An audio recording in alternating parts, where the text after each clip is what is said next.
Welcome to Kill Count. Today, we're looking at someone who got into heaven, Who let you pay for heaven? who was a political mastermind. Who fought politically with the anti-pope? This is Ortho de la... Don't worry about it. He changed his name to Pope Urban II. I have heard of Pope Urban II. So most people haven't, though, because he was around the Middle Ages. And most people today really only know the current pope or maybe the previous pope, if any pope at all. How do you become the Pope? Well, once you become the Pope, you get to choose your own name. This is why we don't have to deal with names like that. We deal with things like Pope Urban, Pope Francis, that type of thing. But Pope Urban loved the church. Spiritually, he was a former prior. He was a cardinal bishop. You kind of got to go up through the ranks and get appointed by a council. He also politically loved everything going on in Rome. He had political rivals. He was dealing with corruption, that type of thing. So he liked the political aspects too. So part of becoming the pope was he befriended and aided the preceding pope, Gregory VII, when he was an archbishop. He then got recommended by Pope Gregory VII to become the next pope, and that pulled a lot of weight. And he was pope from about 1088 to 1099, meaning that he was in his late 50s, early 60s at the time. Personal kills, we gave him a 0 out of 10. If you're the Pope, you're not supposed to kill people. Easy as that. But there was a lot of political war happening at the time. Keep in mind that the Holy Roman Empire recently split, kind of broke up and fractured, probably about the same time that Pope Urban's parents were being raised. So that meant that there was a lot of turmoil and a bunch of other enemies at the time. Other empires, other religions, the same religion having some inner conflict. Yeah, and this is roughly the time where when the Holy Roman Empire falls apart, you have all these independent German kingdoms. One of the major players, German Emperor Henry IV, was trying to piece together remains of that empire for himself, and he knew that the church meant more power, and obviously he wanted that power. So he wanted to take control over the church. He had difficulty doing this, though. Pope Urban II wasn't doing that. Enter Pope Clement III, known as the anti-pope. He wasn't necessarily like an antichrist kind of figure, just a rival pope that Emperor Henry IV wanted under his control. Now, there was other empires that seeked out Pope Urban for help, such as the Byzantine Emperor Alexios I, who wanted help against some invaders in his kingdom.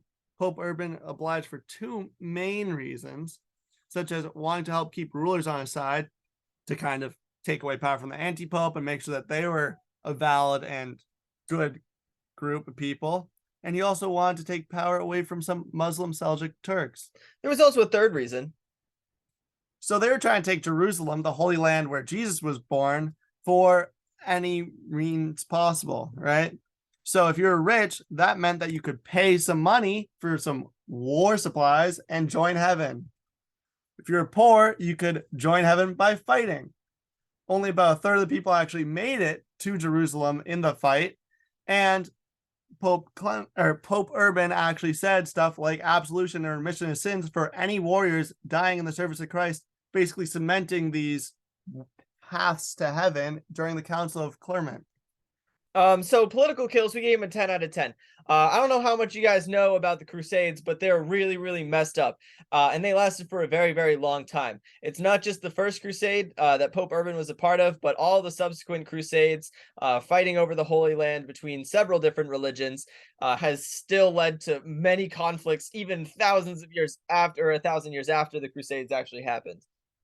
And pretty creative. Many tribes throughout history have liked to worship God and fought under God's name, but he was the only one in that era that really brought it to this huge of a scale and raised fighters and money, not through taxes or forced prisoners or anything. He just did it through faith. Self-agency, we gave him a 5 out of 10. I mean, he has some like reasons for doing what he's doing, but a lot of it he wants something, he's doing it.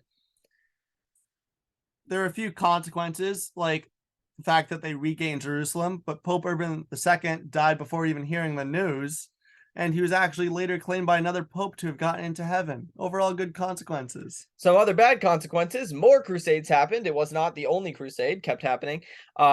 still contributes to a lot of the tensions in the Middle East today.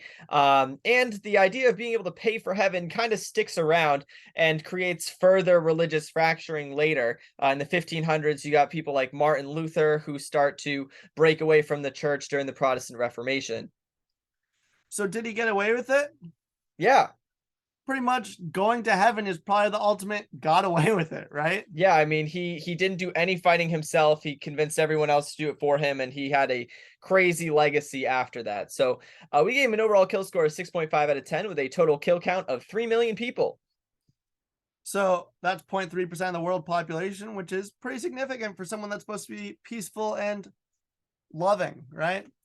Thank you guys for watching so much, and let me know who you want to see next time On Kill Count.